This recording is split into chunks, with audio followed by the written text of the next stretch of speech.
2월 14일 발렌타인데이네요. 오늘 시장 많은 분들이 겁먹고 시작을 하셨을 텐데 역시 개인 투자들의 생각과 반대로 움직이는 것 같습니다. 왜냐면 오늘 미국장이 CPI 발표 이후에 생각보다 예상치보다 높게 나왔어. 그래갖고 3월에 금리 인하는 이제 완전히 끝났다. 그런 전망 때문에 미국장이 일제히 크게 하락이 나왔어요. 무려 나스닥이 1.8%나 하락이 나와줬고 반도체, 기타 빅테크 대부분의 하락이 나왔기 때문에 어제 미국장 보시면서 제 유튜브에서 막 댓글 달아주시는데 긍정적으로 보는 것 같은데 내일은 개파락이다, 내일 끝났다 막 이러면서 너무 이렇게 일희일비 하시는 분들이 굉장히 많았습니다. 그래서 오늘 오전에 반도체 쪽 개파락이 꽤 크게 나왔었죠. 그죠? 그런데 제가 말씀드렸던 것처럼 개인 투자들의 반대로 간다는 게 개파락 이후에 저도 어느 정도 기술적 반등을 예상을 하긴 했거든요. 그래서 실제로 HPSP나 한미 반도체나 또 이런 여러 가지 몇몇 종목들을 매매를 하긴 했는데 이렇게 오늘 고점을 뚫고 올라가는 오픈엣지나 가온치습처럼 돌파까지 나오면서 슈팅까지는 좀 예상하기 힘들었는데 이렇게 오히려 개인 투자들이 어제 ARM이 크게 하락을 했으니까 ARM 관련주들 오전부터 신나게 던지겠지? 그거 다 받아먹고 올려버리자. 약간 이런 식의 흐름이 나온지는 모르겠지만 이렇게 주가는 움직였습니다. 반도체가 확실히 하루 이틀 만에 끝나는 테마가 아닌 거고 미국장이 하루 이틀 이렇게 조정이 나왔다고 해도 추가 하락, 대기 매수세가 굉장히 강하다라는 것을 오늘 좀 확인할 수 있었어요. 특징적으로 본다면은 반도체 종목들이 일제히 최근에 거래대금 터졌던 종목들이 좋은 흐름이 나온 것도 있는데 추가적으로 CXL, 온디바이스 AI 이런 일정들이 나오기 시작하면서 또는 재료가 나오기 시작하면서 이쪽 섹터까지도 순환매가 들어온 게 특징적이었거든요. 오늘 좀 말씀드릴 부분이 좀 있어서 천천히 한번 정리를 해보도록 하겠습니다. 온디바이스 AI나 CXL 왜 이렇게 오늘 좋은 흐름이 나왔나요? 특징적으로는 네오셈이 거의 상한가 근처로 반등이 나와주면서 이전에 고점 구간까지 상승이 나왔어요. CXL 관련된 종목이었는데 대표적으로 네오셈, 엑시콘 등등 이런 종목들이 있었죠. 우리 예전에 1월 초나 매매 열심히 많이 했었던 구간, 그렇죠? 이런 구간에서 많이 봤던 종목인데 뉴스로 본다면은 좀 이런 뉴스가 있긴 있었거든요. 삼성전자 DS 부분 다음 달 26일날 미국 캘리포니아주 실리콘밸리에서 세계적인 반도체 학회가 열린다고 합니다. 근데 여기에서 AI 시대의 선도적인 HBM과 CXL 혁신을 주제로 발표한다고 합니다. 올해 중으로 상용화 가능성을 강조할 것으로 보이고 올해 CXL D램 시장이 본격적으로 성장할 것이라는 전망이 나오면서 다시 한 번 더 부각이 됐어요. 다음 달에 있는 반도체 학회에서 CXL 관련된 얘기를 한다고 여기에 우리 또 투자자들은 환호를 하면서 일정이 남아있잖아. 가장 좋은 게 많은 사람들이 앞으로 일정이 있고 기대감이 있는 걸 시장에서 굉장히 좋아하죠. 테마성이나 이런 모멘텀 플레이 하시는 분들은 그런 재료가 나오면서 네오셈이 이게 오늘 나온 건 아니에요. 이전에도 나오긴 했는데 좀 더 크게 부각이 되면서 강하게 수급이 몰렸다 이렇게 볼 수가 있습니다. 그래서 이런 종목들이 올라오니까 엑시콘이나 아니면 그 전에 또 오킨스 전자 이런 종목들도 관련주가 있었기 때문에 오킨스 전자 이런 종목도 전고점 근처까지 올라온 게 오늘의 특징적이었고 그 외에 ARM이 꽤 하락이 나왔음에도 불구하고 오픈엣지, 가온칩스 계속 상승이 나와주는 것도 힘이 보통이 아니다. 거래대금도 4천억 3천억, 2천억 이렇게 터져주면서 반도체 쪽이 계속 역시 거래대금 상위 많이 차지를 하고 있다는 건 계속 지속이 되고 있습니다. 이런 트렌드가. 그래서 가온치스 같은 경우에도 얘가 오늘 거의 10만원 근처까지 갔거든요.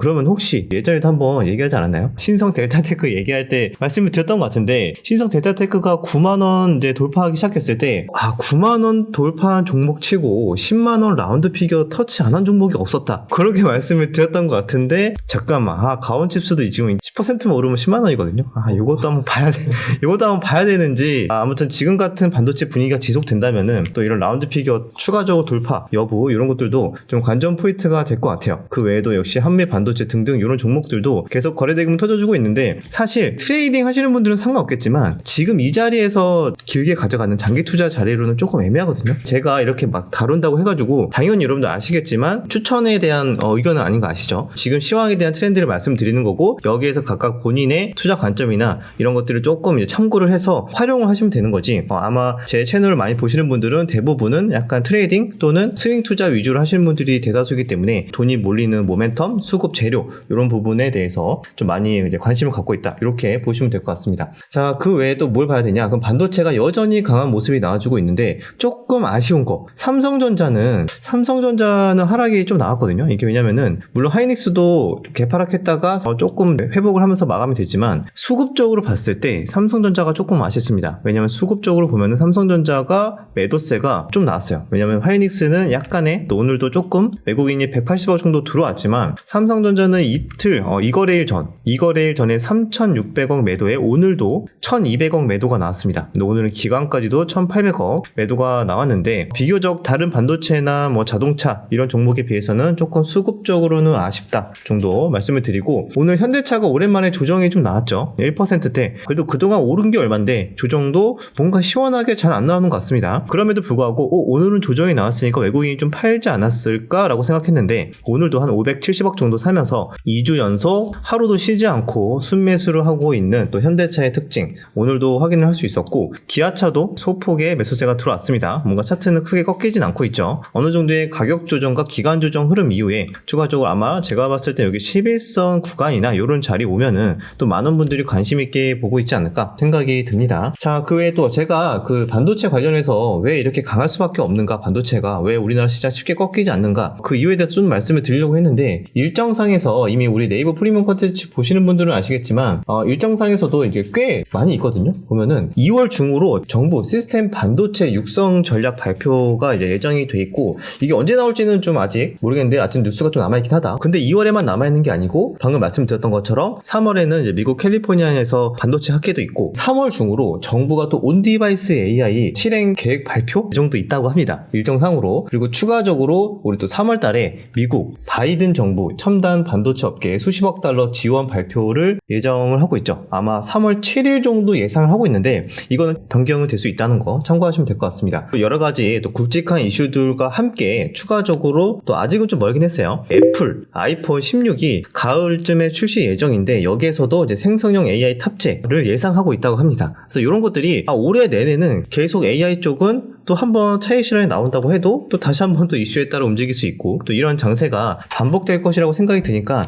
많은 사람들이 조금만 조정이 나와도 AI 반도체 쪽에서는 좀 대기 매수세가 확실히 있다는 걸 확인할 수 있고, 하지만 영원히 상승하는 종목은 없다는 점, 여기에서 아마 트레이딩 하시는 분들 거래대금이 몰리고 있으니까 열심히 매매는 하고 있어요. 근데 또 한두 번의 큰 차익 실현 언제든지 나올 수 있으니까 나오더라도 당연히 뭐 그럴 수 있다. 자연스럽게 거기에 맞게 대응을 하고 또 다음 전략을 고민을 하면 되겠죠. 그리고 오늘 강한 또 주도 테마 중에 하나가 초전도체가 또 나왔습니다. 신성 델타테크 하락했는데요 라고 생각하시는 분도 있겠죠. 파워로직스도 마찬가지. 하지만 오늘은 키 맞추기, 그동안 오르지 못했던 우리 옛날의 추억이라고 해야 되나? 추억의 초전도체 테마주들, 서남, 덕성, CCS는 뭐 최근에 계속 올라가고 있는 종목이고, 서남, 덕성 같은 종목들까지도 순환매가 들어오면서 상한가를 마감했습니다. 설마 했거든요. 서남이 1월 초, 그러니까 12월 말부터 계속 차트를 이렇게 만들어가는 거야. 한 번씩 윗꼬리 양봉이 만들어지면서 양봉일 때만 거래량이 뻥뻥 터져주면서 특징적이었던 건 저점을 계속 이렇게 올려주면서 이러면서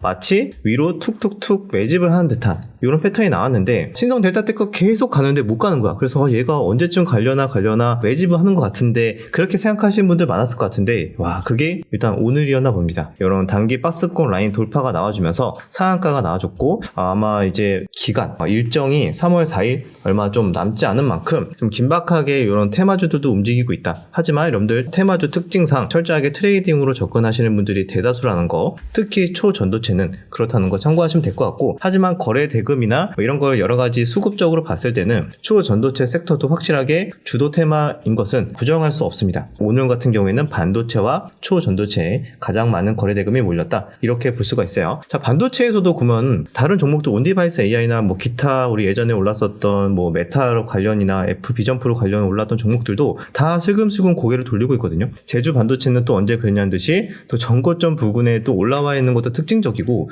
그 외에도 우리 예전에 좋은 의미 나왔었던 어보브 반도체, 고영, 뉴프렉스, 코세스 이런 종목들도 대부분 지금 이렇게 차트를 다시 상승하는 이런 모습들도 특징적인 것 같습니다. 코세스 같은 경우도 시간에서도 반응까지 나와주고 있고, 확실히 반도체에서 계속 미국장이 하락한다고 해도 연속성이 쉽게 꺾이진 않는구나, 오늘 확인할 수 있었습니다. 자, 그 외에는 어떤 일정들이 있었냐? 오전에는 로봇주가 좀 일제히 상승이 나왔었어요. 아시겠지만 오전에는 뭐 삼익 THK나 뭐 이렌시스 이런 종목들이 약간 전고점 돌파 흐름이 나왔다가 오후장에는 차익 실현, 있고요. 그 다음에 5장에는 좀 우주 방산 관련주가 좀 올라왔거든요. 하나 에어로스페이스도 살짝 슈팅 나왔다가 이제 윗꼬리가 달렸는데, 그 외에도 뭐 AP위성, 현대 로템 이런 방산주까지도 조금 들어왔어요. 관련된 뉴스라고 본다면은 일정상에서 우주 항공 차세대 발사체 우선 협상 대상자 선정이 남아 있었는데 2월달에 그게 이제 하나 에어로스페이스로 지정이 되면서 내일이죠. 우주 발사체 조립장 15일 순천에서 착공한다. 한국판 스페이스 X 뭐 시동을 건다. 이런 뉴스가 오늘 나온 건 아니에요. 이전에 나왔었는데 그런 부분들이 방산과 함께 우주가 좀 더 부각이 되면서 이쪽으로 수급이 들어왔다. 일단 이렇게 해석을 하고 있습니다. 추가적으로 방산이나 기타 뭐 우주 쪽에서도 어떤 뉴스가 붙는지도 지속적으로 한번 체크는 해볼 필요가 있다. 이렇게 정리를 하겠습니다. 그 외에도 가볍게 또 잠깐 들어왔던 게 아가방 컴퍼니나 이런 저출산 관련주들이 오랜만에 조금 들어왔거든요. 관련된 뉴스로 본다면은 큰 특징이라기보다는 정부에서 이제 저출산 양육비 국가 선지급 방안을 3월달 발표가 유력하다. 이런 식의 뉴스가 나와주면서 뭐 일정이 또 3월달까지도 남아있네. 뭐 이렇게 생각해 볼 수 있을 것 같습니다. 그래서 이 관련해서도 뭐 아가방이나 제로투나 이런 종목들도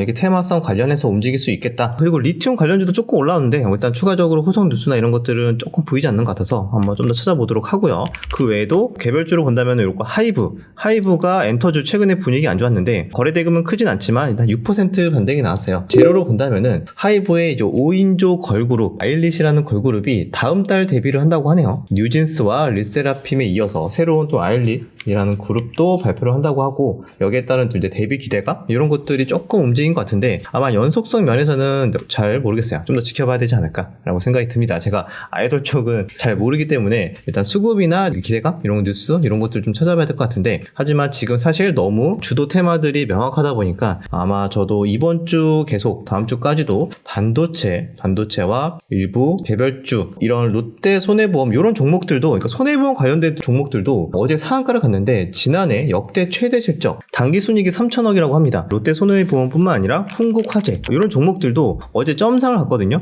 어떻게 보면은 약간 이런 또 저평가 테마주라고 하죠. 최근에 저PBR 저평가 테마주 이런 종목들 순환매 잘 들어왔는데 지금은 조정받고 주춤하는 모습이에요. 그런데 이쪽 테마도 완전히 끝나지 않은 만큼 따로 차별화된 이런 종목 흐름이 나와주고 있다. 이런 롯데 손해보험이나 기타 다른 저PBR 관련주, 그 다음에 금융주 이런 종목들도 반도체나 기타 종목들이 쉬어갈 때 한 번씩 움직일 수 있다는 것도 시장 큰 흐름상 저PBR 관련주, 저평가 테마주 이런 것들도 함께 체크를 하자. 이렇게 정리를 하겠습니다. KB금융, 하나금융 이런 종목들도 오늘 조금 조정이 나왔는데 전체적인 차트 추세를 봤을 때는 아직까지 큰 문제는 없죠. 그리고 정부 밸류업 프로그램에 대한 이슈도 아직 나오지 않았고, 그래서 그 부분에 대해서도 한번 좀 꾸준하게 부지런하게 체크를 해보자. 이렇게 말씀을 드리도록 하겠습니다. 자, 이 정도면은 내용이 다 정리가 된 것 같습니다. 여기 내에서 우리 또 어제 미국장 하락해서 걱정하신 분들 많았을 텐데 우리나라 증시 생각보다 견조하다. 왜? 최근에 외국인 수급이 끊이지 않고 계속 들어왔잖아요. 그러면 이렇게 꾸준하게 들어왔다는 거는 외국인의 매도세가 다시 강하게 전환되는 걸 확인하고 좀 대응을 해도 늦진 않거든요. 그래서 그 부분을 봤을 때는 너무 이렇게 하루하루 일일비 하기보다는 확실하게 강한 주도 테마, 거래대금이 몰리는 곳에서 최대한 매매를 하는 게 좋지 않을까라고 생각이 듭니다. 시황이나 전체적인 큰 흐름은 제 유튜브 영상을 꾸준하게 보시면 될 것 같고요. 나는 시황에서 추가적으로 좀 더 디테일한 눌림목이나 좀 디테일한 차트 분석, 좀 매매, 트레이딩도 한번 배워보고 싶다 하시는 분들만 주덕 아카데미 검색하셔서 여기 들어오시면은 여기서 구독하시면은 매일매일 올라가는 장마감 데일리 브리핑 투자 전략을 참고하시면은 좋고요. 그 외에도 카테고리 들어가서 눌림목 기법 강의 보면은 여기 다양한 또 기법에 대한 내용들도 현재는 유튜브에서 비공개 영상으로 공개하고 있는 건데 이런 영상들도 참고하시면은 도움이 되지 않을까라고 생각이 듭니다. 자, 오늘의 명언입니다. 성공하는 투자자들의 정신적 특징으로는 관찰력, 기억력, 수학적 계산 능력, 경험 등이 있다 라고 합니다. 맞아요. 관찰을 하고 그걸 기억을 하고 항상 수학적으로 통계적으로 확률적으로 계산을 할 줄 알아야 되고, 그리고 나의 경험을 다시 까먹지 않고 나의 실수, 좋은 습관, 잘못된 습관 등등을 잘 경험적으로 나의 것을 만드는 게 좋지 않을까. 다시 나의 똑같은 실수를 하지 않는 경험이 굉장히 중요하기 때문에 경험을 잘 살리는 거 이런 것들도 굉장히 중요하지 않을까 라고 생각을 합니다. 자, 여기까지 영상 마무리하고요. 또 내일 영상에서 뵙도록 하겠습니다.